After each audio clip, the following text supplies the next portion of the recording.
Deixa eu compartilhar aqui. Vocês enxergam aí a tela, né? Beleza, tranquilo. Então, pessoal, a gente vai começar a ver agora esse tema, né? Que é muito importante aqui dentro da análise de desenhos técnicos, né? Então, a gente sabe que quando uma peça ou um determinado objeto ele passa por um processo de fabricação, a gente tem sempre, né, uma matéria-prima se transformando em um estado acabado, ou seja, uma série de etapas, né, que passa essa peça até que ela tenha ali o formato final, né, o formato que realmente vai ser útil, nas nossas aplicações. Então, durante, né, os processos de fabricação, são esses processos que dão a forma final ao nosso produto, essa matéria-prima ela vai sofrer transformações de forma, de tamanho e de propriedades, certo? Então, dá um zoom aqui. Então, para a peça ela ficar pronta, né, ela tem que estar de acordo com o seu desenho técnico.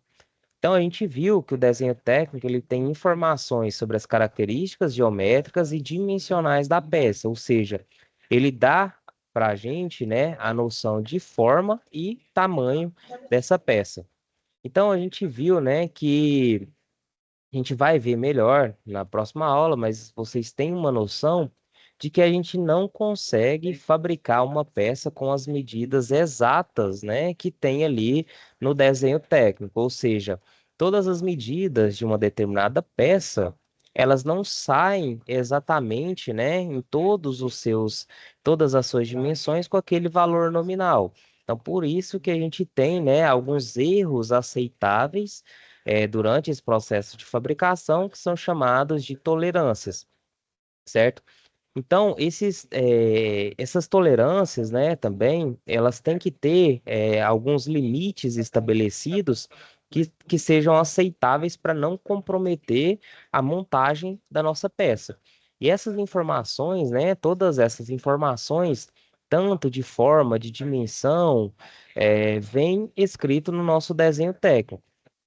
Só que para a gente garantir, né, a perfeita funcionalidade de uma peça, a gente tem que especificar também o acabamento da superfície, ou seja, a aparência final dessa peça e as propriedades que a gente quer que ela tenha. Então, as informações sobre os estados de superfície, eles vêm também indicados nos nossos desenhos técnicos através de simbologias que são normatizadas, né? Então, existem normas que trazem é, as regras de aplicação dessas simbologias. E a gente vai ver nessa aula justamente os símbolos indicativos de estados de superfície, certo? Então, qual que é a relação, né, entre os processos de fabricação e o acabamento, né, superficial das nossas peças? Então, a gente sabe, né, que o processo de fabricação ele interfere na aparência e na funcionalidade do nosso produto acabado, certo?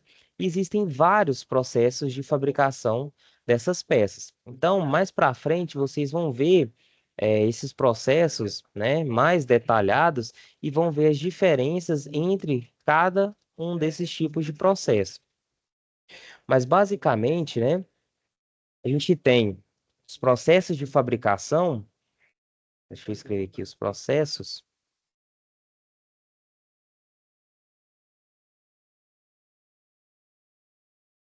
Eles podem ser divididos basicamente, né, em processos que têm alteração de forma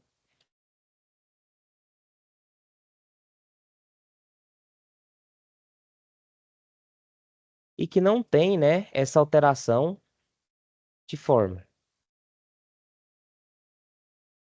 Exemplos de processos de fabricação que não altera a forma, né? A gente tem os tratamentos superficiais. Aqui envolve tratamentos térmicos para aumentar alguma propriedade mecânica dos materiais, ou seja, todas aquelas etapas que a peça passa sem que tenha uma alteração geométrica e de massa, né? Uma alteração na sua forma. Os processos que têm alteração de forma, eles podem ser divididos, né, em material com remoção de material, processos com adição de material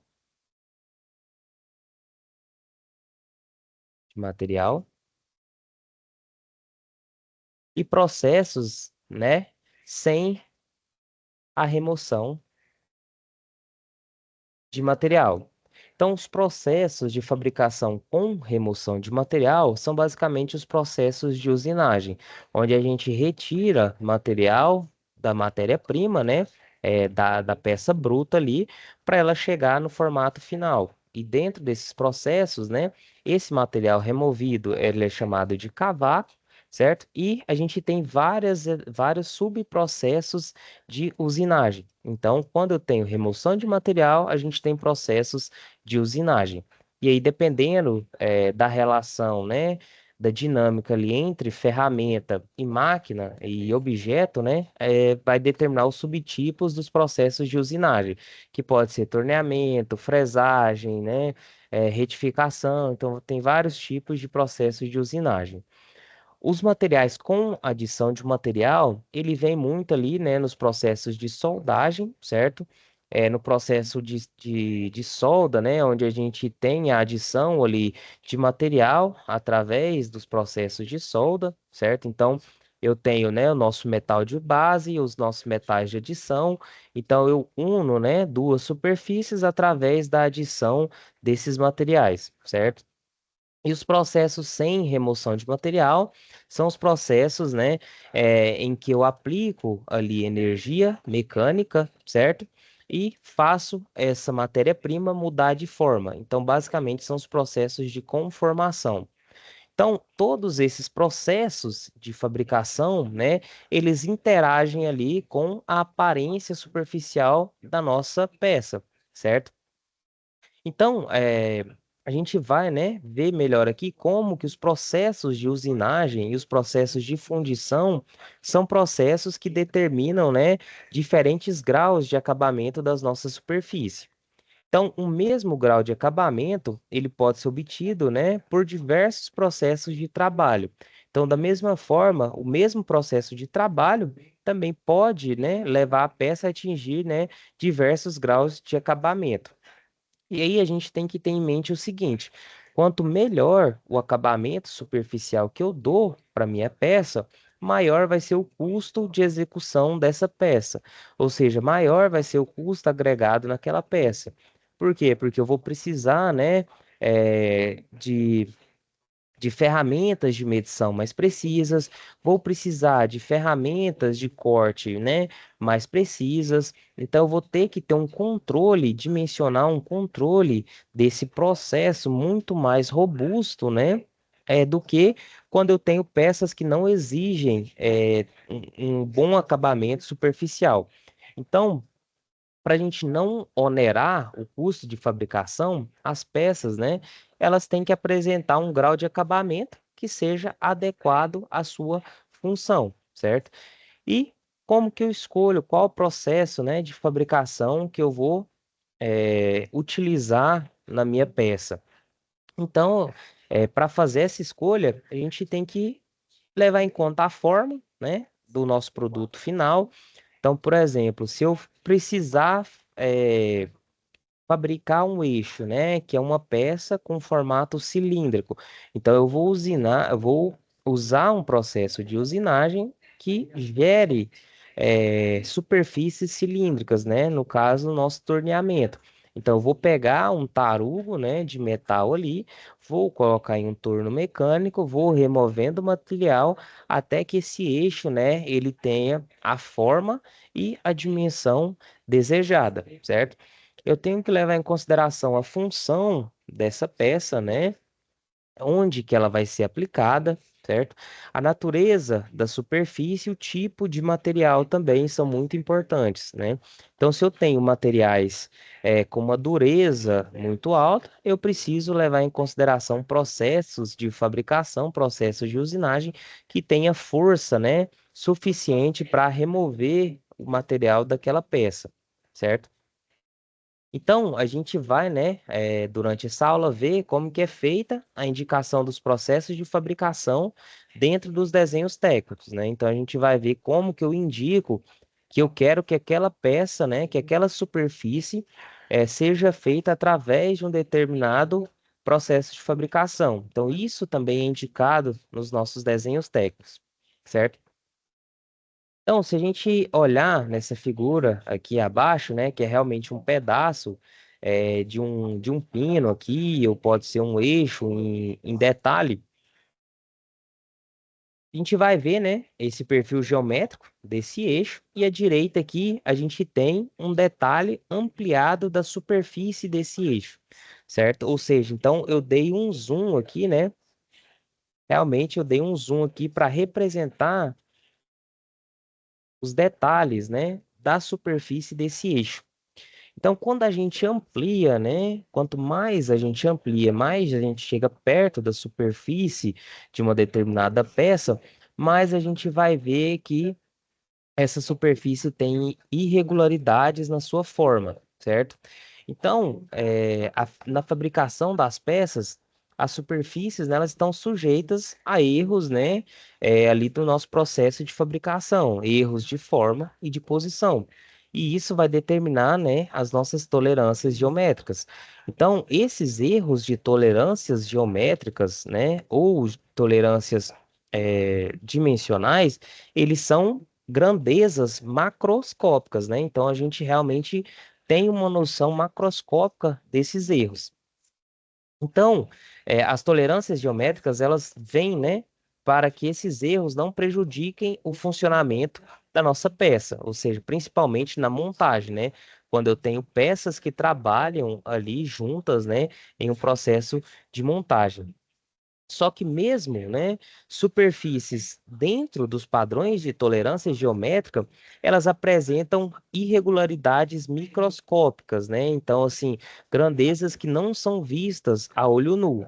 E essas grandezas que a gente não enxerga a olho nu são chamadas, né, de rugosidade da nossa peça, ou também pode ser chamada de textura primária.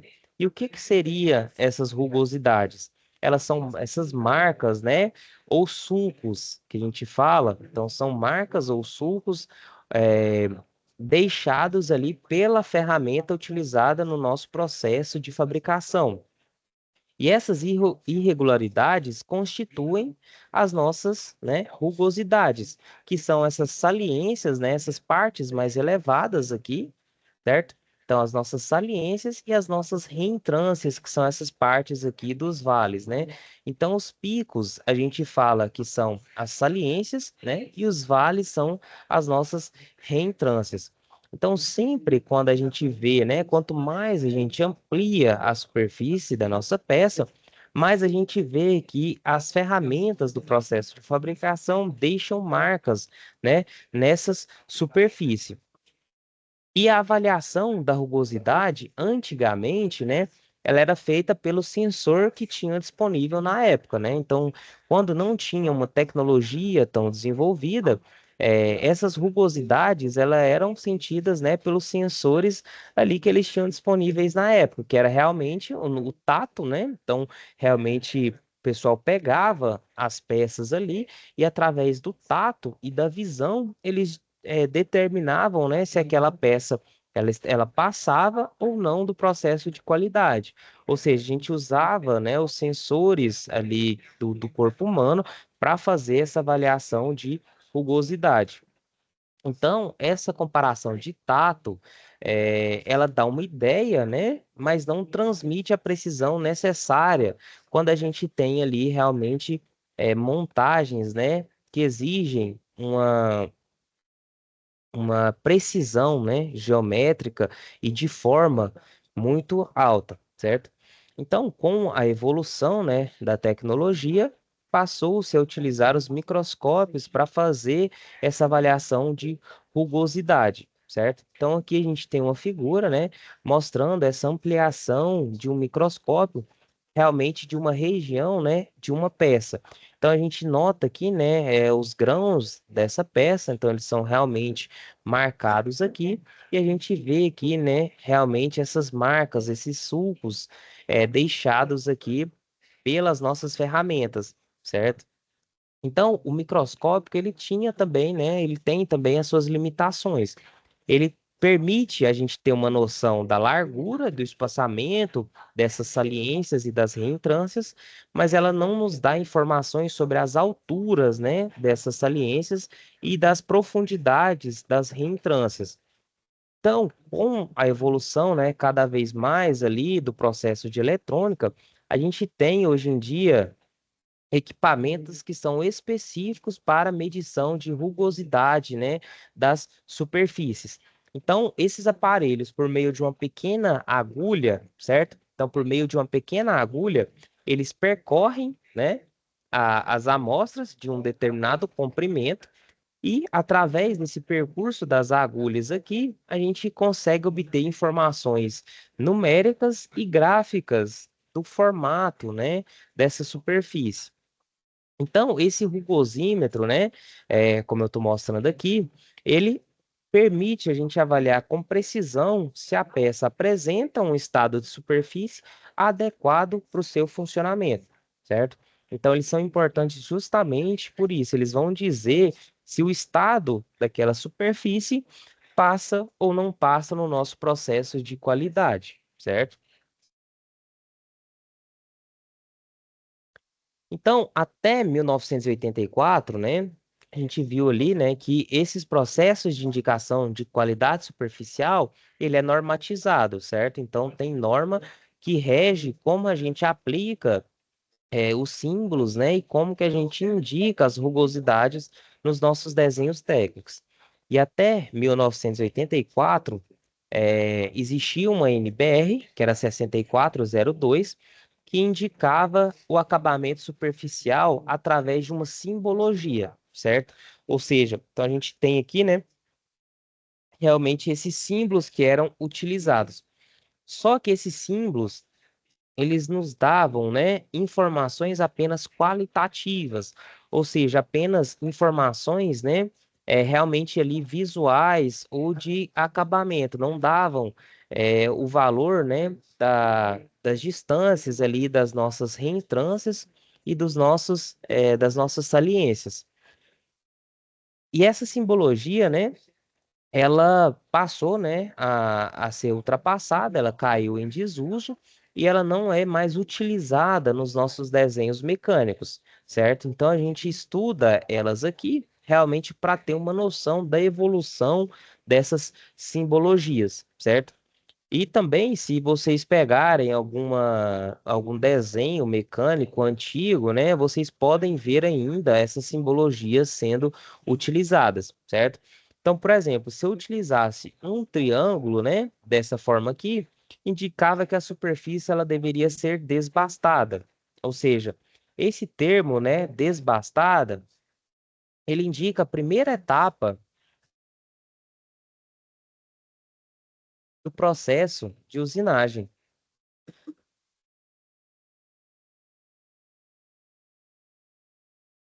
Ou seja, essa superfície ela precisava ter apenas a remoção desse sobremetal, certo? Para chegar na dimensão desejada.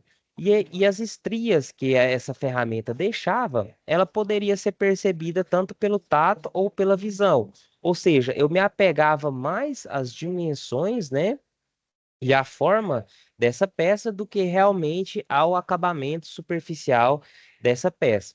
Quando eu preciso, né, ter um acabamento superficial melhor, eu faço o processo de desbaste, que é a primeira etapa da usinagem, e depois passo por um processo de acabamento, certo? Então, tem processos de usinagem destinados ao acabamento também. Então, esse segundo, né, quando eu tinha dois triângulos, um ao lado da outro, do lado do outro, né, já indicava que a superfície ela tinha que ser ali alisada, né? Então precisava ter um processo de acabamento para que a superfície ela se tornasse lisa, né? Não apresentando ali de forma tão perceptível à visão as marcas deixadas pelas nossas ferramentas de usinagem, certo?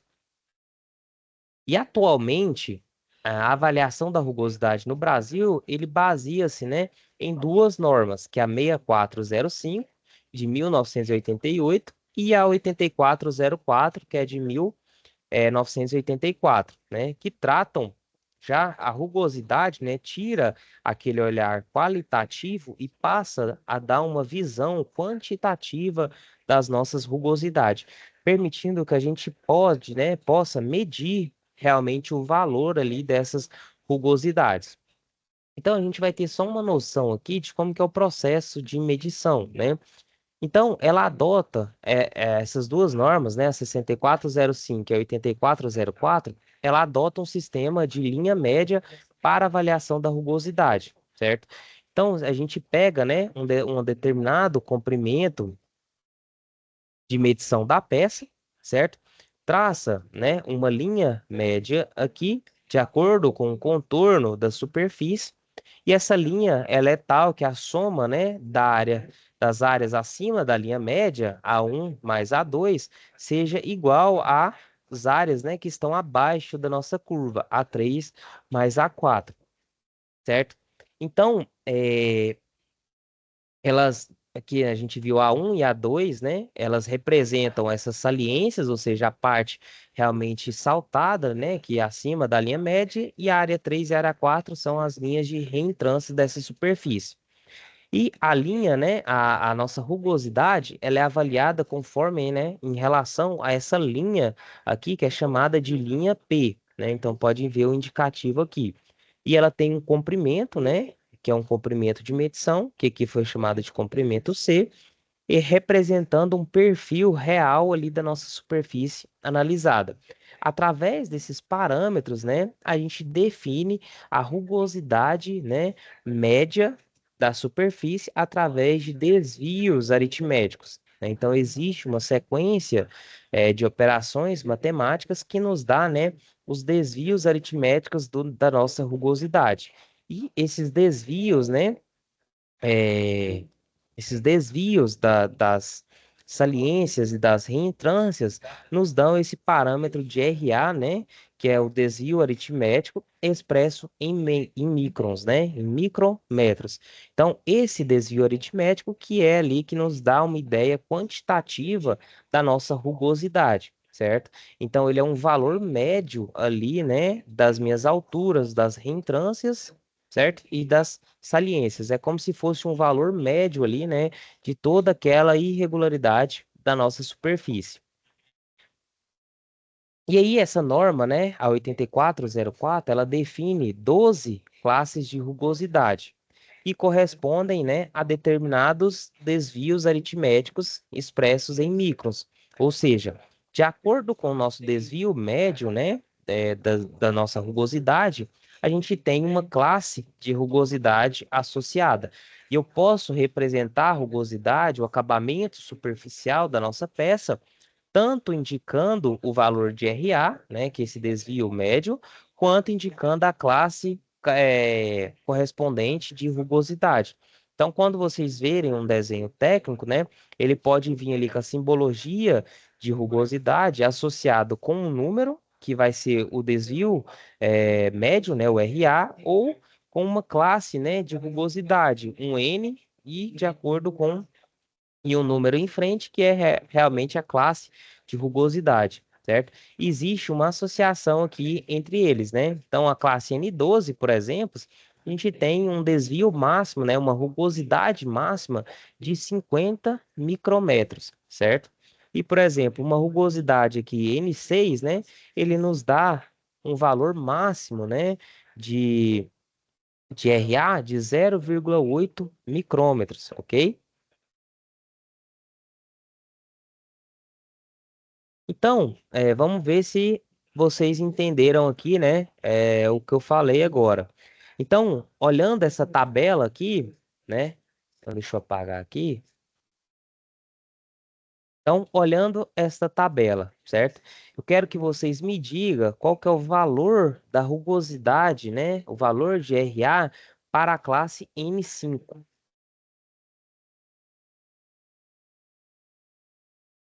E aí, quem se arrisca?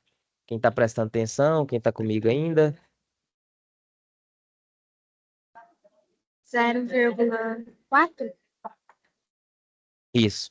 Então, a classe N5, ele corresponde, né, a um RA de 0,4 micrometros, certo? Isso aqui é 0,0000004, né, metros, certo? Então, para a gente encontrar esse valor de RA, né, a gente olha a classe de rugosidade e em frente qual que é o valor, né, eh, do desvio médio aqui, correspondente ao RA, que no caso foi o 0,4, certo? E aí a gente vai ver, né, atualmente, hoje em dia, qual que é a simbologia indicada, né, de rugosidade, indicativo de rugosidade nos desenhos técnicos, certo? O símbolo básico para eu indicar o acabamento superficial de uma peça, ele é constituído dessas duas linhas, né, de comprimento desigual aqui, que forma, né, 60 graus aqui entre si, ou seja, entre esse traço e o menor forma 60 graus e entre os dois traços e a nossa superfície, né, considerada aqui, também tem 60 graus.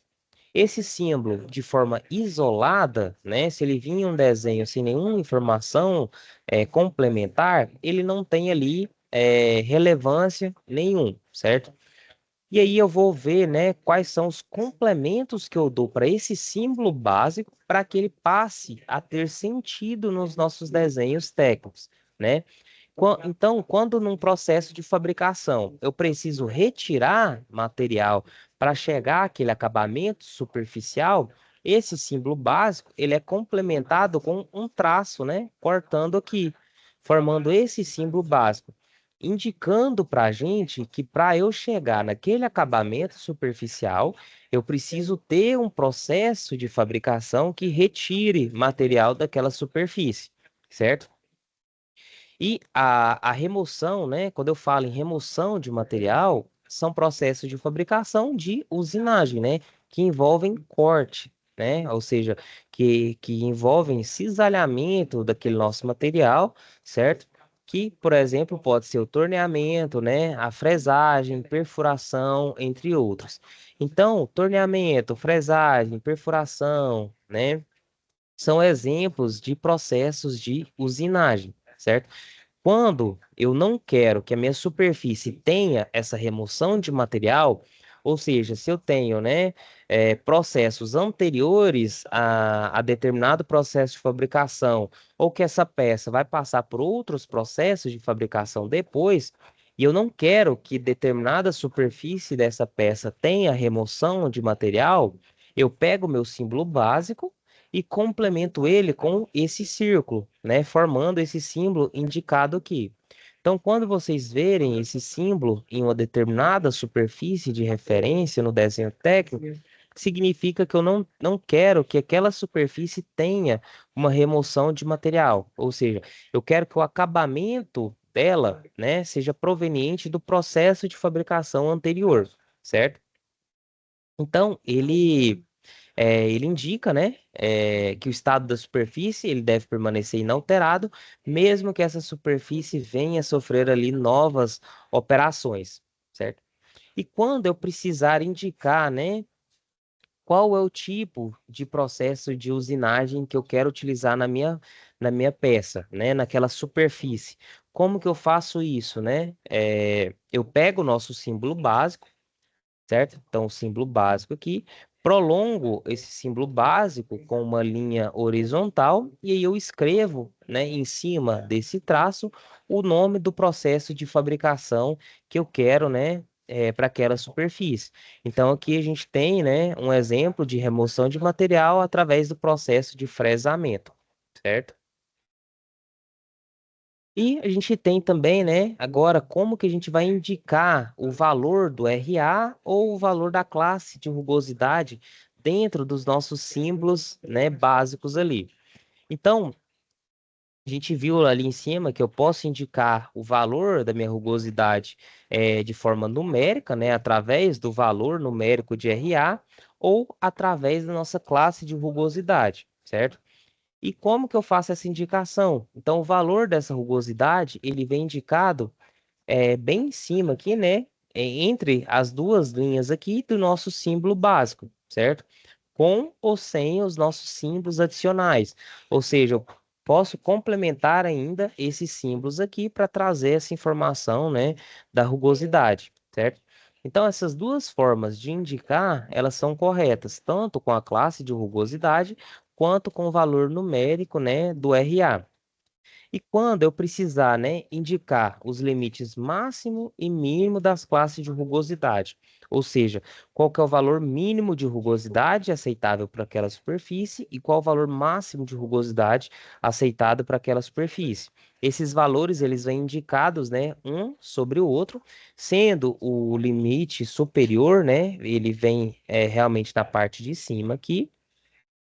E o limite inferior, né, ele vem indicado logo abaixo. Então, eu indico um sobre o outro. Ou seja, essa peça, ela pode ter no máximo, né, um valor de 6,3 micrômetros de rugosidade e um valor mínimo, né, de rugosidade de 1,6 micrômetros, certo?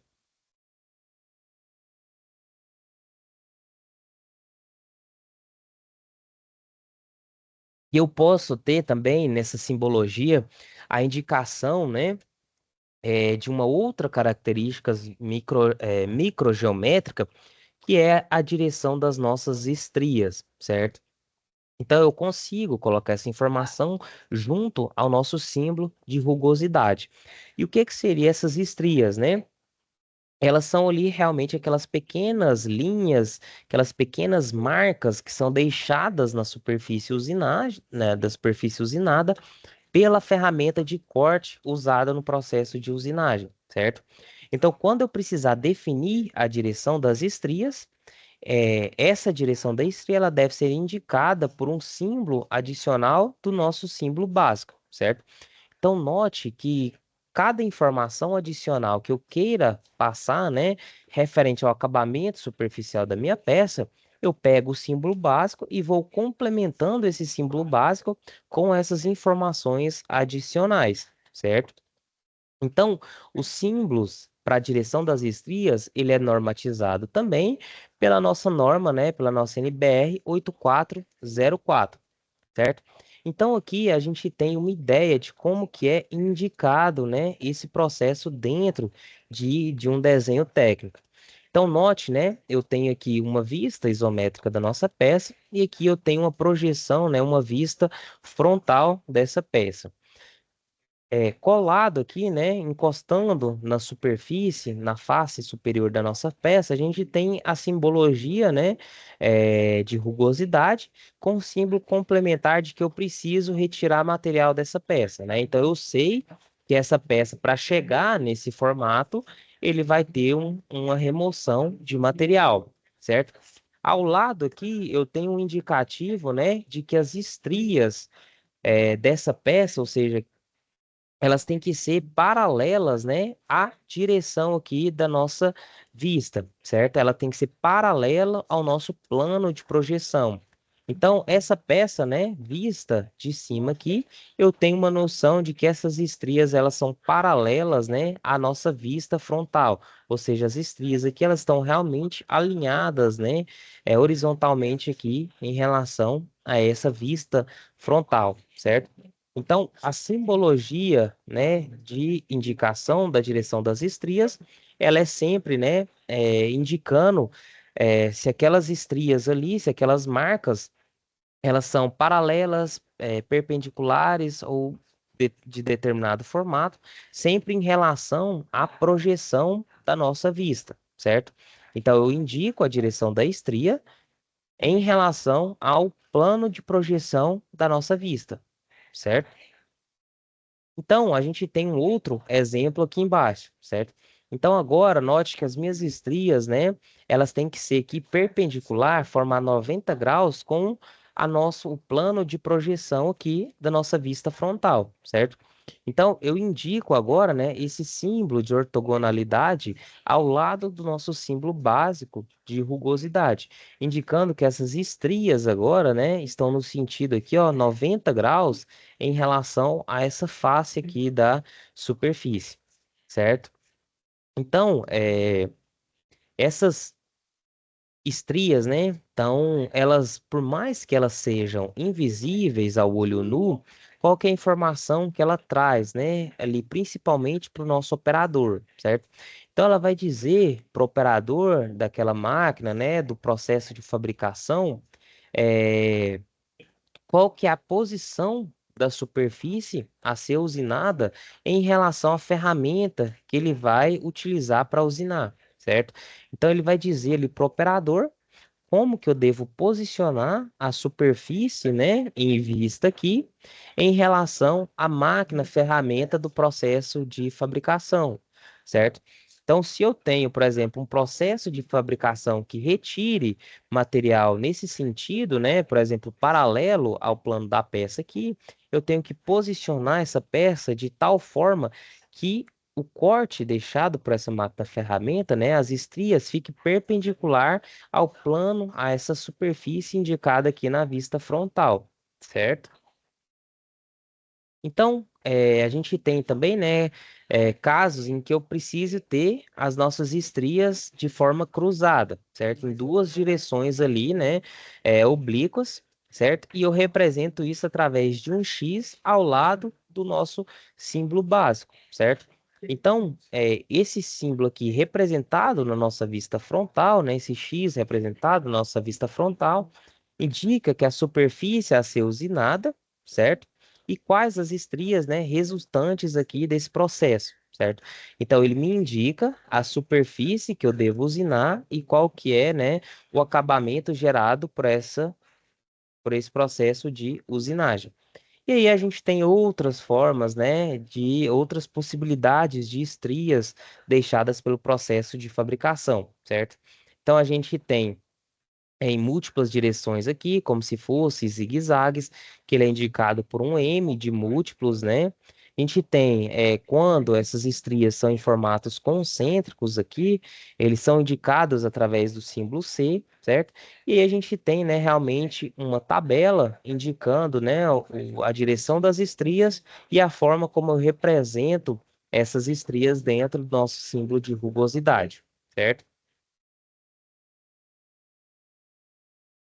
E a gente tem a parte de indicação, né? Indicação de sobremetal para usinagem. Então, quando eu tenho, né? Quando eu vou fabricar uma peça, em que para chegar no formato ali, eu tenho, né? O primeiro processo de fabricação seja realmente uma fundição, certo? Eu preciso deixar, né, um certo quantidade a mais de material para que no processo de acabamento eu chegue naquele acabamento lá do meu desenho técnico. E eu indico esse sobremetal através do número, né, a quantidade em milímetros desse sobremetal à esquerda do nosso símbolo básico, certo? Então, quando a gente precisar indicar esse valor de sobremetal, ele sempre fica aqui à esquerda do símbolo de rugosidade, indicando, né, que essa peça, por exemplo, esse numeral 5 aqui, né, indicando que eu tenho que ter 5 milímetros aqui acima, né, de sobremetal, para quando eu passar por um processo de usinagem aqui, eu consiga retirar esse sobremetal, deixando aqui, né, a minha superfície com o acabamento necessário que eu precise, certo? Então, a gente viu, né, que eu, através do nosso símbolo básico, eu consigo representar diversas informações sobre a superfície daquela peça, né? E como que eu faço isso? Então, aqui tem realmente um resumo, né, de, das indicações de estado da superfície em relação ao símbolo básico. Então, essa posição aqui, né, da letra A aqui, ela indica, né, o nosso valor da rugosidade ou o valor da classe de rugosidade, certo? Tanto o valor em microns quanto o valor, né, da sua respectiva, da sua classe de rugosidade. Na posição aqui, representada pela letra B, a gente tem o método de fabricação, certo? Que pode ser a fresagem, né? Que pode ser o torneamento e assim sucessivamente. Na posição C, eu indico qual que é o comprimento da amostra, né, que eu vou ter para avaliar a rugosidade daquela superfície. Então, se for uma superfície muito delicada, né, e eu realmente precisar medir qual que é o valor da rugosidade para ver se ele está de acordo com aquela classe indicada no desenho, eu indico ali, né, qual que é o comprimento da amostra mínimo necessário para saber se aquela superfície, né, ao longo de sua extensão, ela tem aquele valor de rugosidade que foi indicado, certo?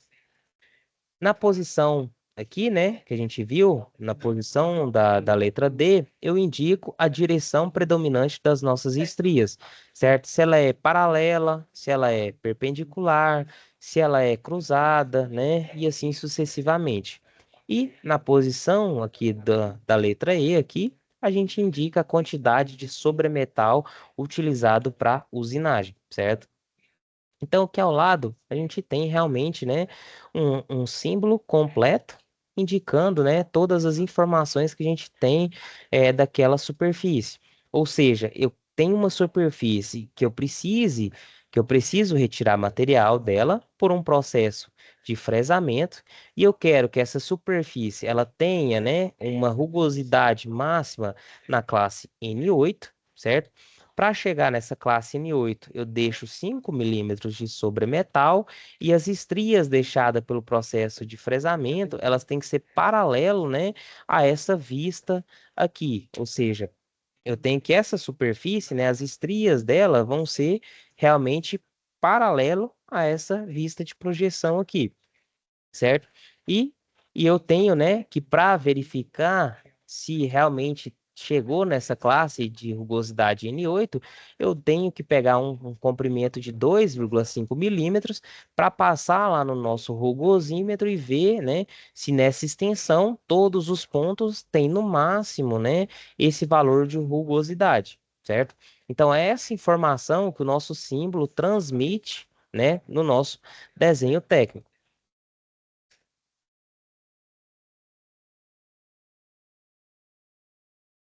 E aí, né, eu vou passar rapidinho aqui, que nosso horário já está acabando. Como que eu indico o estado da superfície no desenho, né?